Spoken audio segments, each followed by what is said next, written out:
नमस्ते और वेलकम। आज हम इंडस्ट्रियलाइजेशन के दौर की एक ऐसी कहानी समझेंगे जहां मशीन और इंसान के बीच एक अजीब सी टक्कर थी। स्टीम पावर का जमाना शुरू हो चुका था, लेकिन फिर भी हाथ से काम करना ज्यादा इंपॉर्टेंट क्यों था?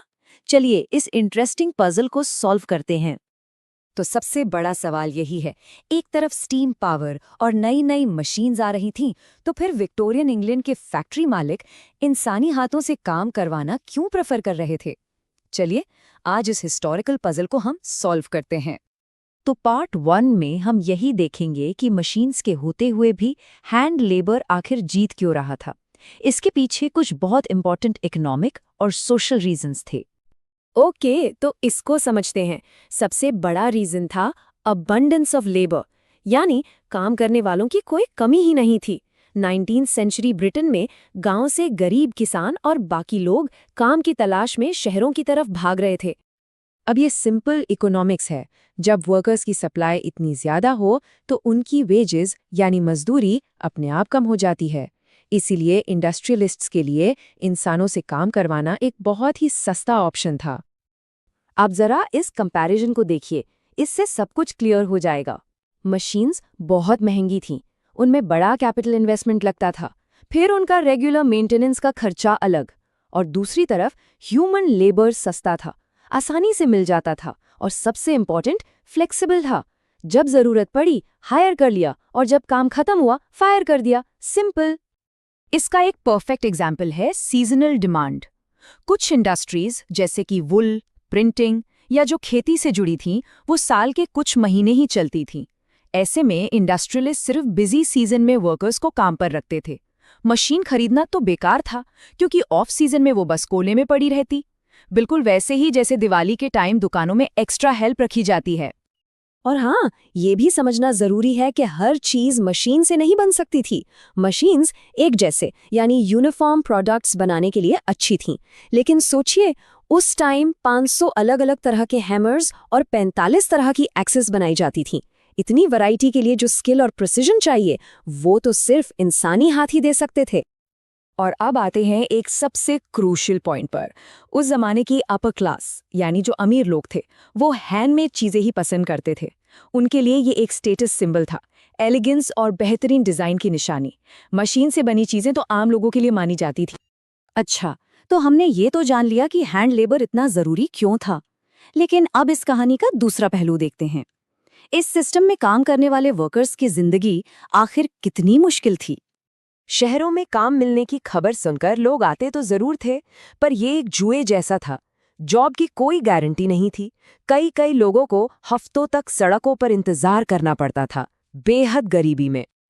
ये कोट उस समय की सच्चाई को बिल्कुल साफ बताता है कि जॉब स्किल या टैलेंट से नहीं, सोशल नेटवर्क से मिलती थी, यानी जान पहचान से। अगर शहर में आपके दोस्त या रिश्तेदार हैं, तभी जॉब मिलने का कोई चांस था, वरना कोई उम्मीद ही नहीं थी। वर्कर्स की लाइफ ऐसी अनसर्टेनिटी से भरी थी कि उन्हें पता ही नहीं होता था कि अगले हफ्ते काम मिलेगा भी या नहीं। वेजेस इतनी कम थी कि घर चलाना भी मुश्किल था, और ऊपर से उन्हें कभी भी काम से निकाला जा सकता था। फैक्ट्री के अंदर का माहौल भी आसान नहीं था। हाई टेम्परेचर और डेंजरस मशीन्स के बीच काम करना पड़ता था। तो अब आगे बढ़ते हैं और देखते हैं कि इतने कठिन हालातों में वर्कर्स ने क्या किया, उनका नई टेक्नोलॉजी पर क्या रिएक्शन था, और फिर उनके लिए उम्मीद की एक नई किरण कैसे आई। इस कहानी में एक इम्पॉर्टेंट मोड़ आता है स्पिनिंग जेनी के आने से। ये 1764 में जेम्स हारग्रीव्स ने बनाई थी। इससे प्रोडक्शन की स्पीड तो रॉकेट की तरह बढ़ गई, लेकिन इसका सीधा मतलब था कि एक मशीन अब कई वर्कर्स का काम अकेले कर सकती थी, यानी अब कम लोगों की जरूरत थी। इस मशीन को देखकर वर्कर्स, खास करके वो औरतें जो कताई का काम करती थी, डर गई। उन्हें लगा कि ये मशीन उनकी नौकरी छीन लेगी, उनकी रोजी रोटी खत्म कर देगी, और इसी डर की वजह से उन्होंने प्रोटेस्ट किया और कई जगहों पर इन नई मशीन्स पर हमला करके उन्हें तोड़-फोड़ दिया।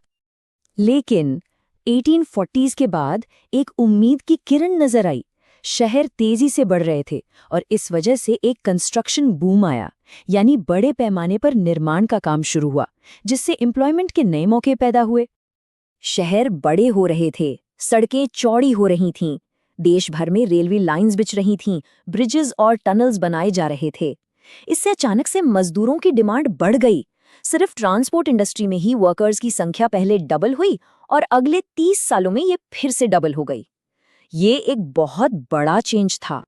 चलिए अब इस पूरे टॉपिक को एक एग्जाम रिवीजन समरी के जरिए जल्दी से समझ लेते हैं ताकि सारे इंपॉर्टेंट पॉइंट्स आसानी से याद हो जाएं। तो चलिए इस कॉज एंड इफेक्ट चार्ट से सारे डॉट्स कनेक्ट करते हैं। अबंडेंट लेबर का इफेक्ट, लो वेजेस और हैंड लेबर को प्रेफरेंस, सीजनल वर्क का इफेक्ट, सीजनल पॉवर्टी और अनएम्प्लॉयमेंट। स्पिनिंग जेनी ने क्या किया? वर्कर रेजिस्टेंस पैदा किया। और 1840s के कंस्ट्रक्शन बूम से क्या हुआ? एम्प्लॉयमेंट बढ़ा। तो इस पूरी कहानी का सार इस एक लाइन में है। इंडस्ट्रियलाइजेशन प्रोग्रेस तो लाया, लेकिन इसका फायदा वर्कर्स तक पहुंचने से पहले उन्हें इसकी एक भारी कीमत चुकानी पड़ी। तो आखिर में एक सवाल, हर तरक्की के कुछ फायदे उठाने वाले होते हैं और कुछ नुकसान उठाने वाले।